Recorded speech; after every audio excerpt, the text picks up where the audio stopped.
प्रकार से जब कीर्तिमान ने सुदर्शन चक्र से प्रार्थना की, आज चक्र ने यमराज को छोड़ दिया और भगवान के पास भगवान के लोग फिर चला गया वापस। आज कहते हैं तब यमराज अत्यंत खिन्न होकर ब्रह्मा जी के पास गए। वहाँ बैठे हुए मूर्तिमान तथा अमूर्तिमान प्राणियों से घिरे हुए ब्रह्मा जी को देखा। सभी के आश्रय, जगत के आदि कारण तथा समस्त लोकों के पितामह ब्रह्मा जी को देखा, जिनकी उपासना अनेक प्रकार के लोकपाल दिगीश्वर कर रहे हैं। इतिहास, पुराण एवं शरीरधारी वेद तथा मूर्तिमान समुद्र, नदियाँ, तालाब को देखा तथा शरीर धारण किए हुए समस्त पीपल आदि वृक्ष, बावड़ी, कुएं, तालाब तथा शरीरधारी पर्वत, दिन रात उन्मेष, नक्षत्र, योग, करण, पूर्णिमा, अमावस्या, सुख दुख एवं भय, लाभ, हानि, जय पराजय तथा सत्व रज तम से युक्त, शांति, मूढ़, अतिग्रम, भयंकर, विकार तथा प्राकृत एवं वायुदेव तथा श्लेष्मा, पित्त आदि से युक्त ब्रह्मा जी को देखा। सूर्यपुत्र यम उन लोगों के बीच में लज्जा युक्त वधु के समान पृथ्वी को देखता हुआ वहाँ पहुँचा। वहाँ अपना मलिन मुख दिखाया। प्रवेश करने के बाद पास बैठे हुए सानुचर यम को देखा। सभी लोग विस्मय में पड़ गए और आपस में कहने लगे, यह सूर्यपुत्र यहाँ कैसे इसलिए आया? अरे लोककर्ता ब्रह्मदेव को देखने या दर्शन करने के लिए आया है। यह यमराज बिना कार्य के एक क्षण भी नहीं रहता।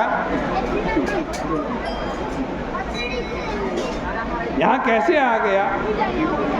देवताओं का कल्याण तो है ना, और यह अत्यधिक आश्चर्यचकित एवं मुख पर पट यानी कपड़ा दिए हुए, मुख छिपाए हुए यहाँ आया है।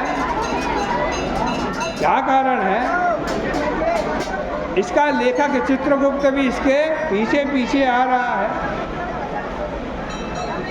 अनुमान हो रहा है कि अधर्म से डरने वाले किसी ने इसका मुखपट नहीं हटाया। और यमराज धीरे धीरे आज ब्रह्मा जी की सभा में बढ़ रहे हैं।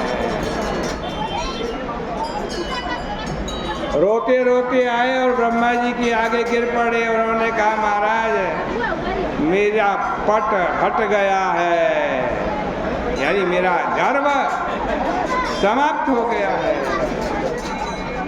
हे कमलासन ब्रह्मा जी, आपके स्वामित्व में भी विरुद्ध फल देख रहा हूँ। इस प्रकार कहते हुए यमराज अचेत हो गए। तब सभा में कोलाहल मच गया। जो वैवस्पत यम मरणशील सभी स्थावर एवं जंगमों को खेद युक्त करता है, आज वही दुख से कातर होकर क्यों रो रहा है? जो प्राणियों को निस्संदेह दुख देने वाला है, वही थोड़े ही समय में अकल्याण का भागी होता है। निस्संदेह बुरे कर्म को करने वाला मनुष्य कल्याण नहीं पा सकता।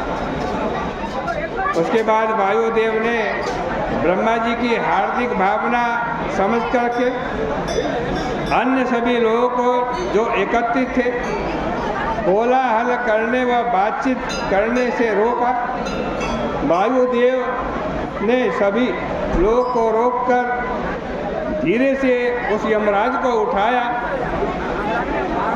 और इसके बाद लोगों के एकमात्र आश्रय एवं उदार भावना वाले वायु ने अपनी विशाल भुजाओं से उठाकर उस पराधीन विकल कलपते हुए यम को आसन पर अच्छी तरह बिठा दिया। आसन पर बैठे हुए उस आकाश सूर्य पुत्र जो है उस यमराज से यह कहा कि यमराज भाई तुम्हें किसने पराजित किया तथा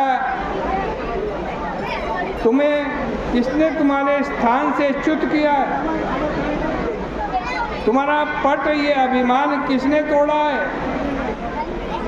तुम सब कुछ पूर्ण रूप से कुश केतु के लड़के के सामने कहो हे तात जो प्रभु हैं वे हमारे तुम्हारे और समस्त संसार के कर्ता हैं, वे ही आज तुम सूर्यपुत्र यम यहाँ आए हो, तुम्हारा सुख दूर होगा।